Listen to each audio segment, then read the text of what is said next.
Hi, my name is Cheyenne Willis, and the book that I did was The Power of Negative Thinking by Bob Knight.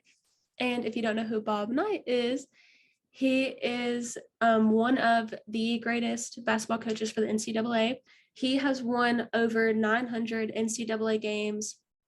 He coached for Indiana most of his time coaching. He has 3 NCAA championships, 1 National Invitation Tournament championship, and 11 of the Big Ten Conference championships under his belt. If you see on the screen, most notably, he is very famous for his chair throwing incident, which kind of leads us into how he relates back to our class.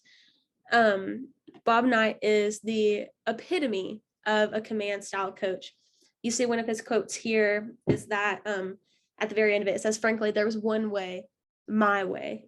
So it's just very, very relatable back to the command style versus the cooperative style. He did not really let his players have a say in the way that he coached. It was his team, his classroom. He did what he wanted to do.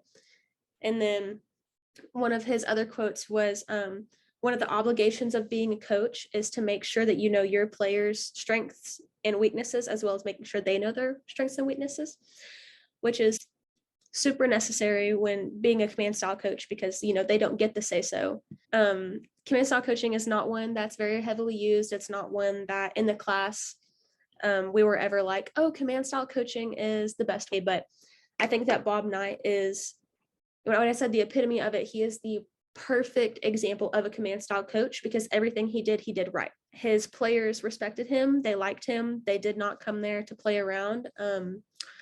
They won. And that is pretty much what he talks about in his book.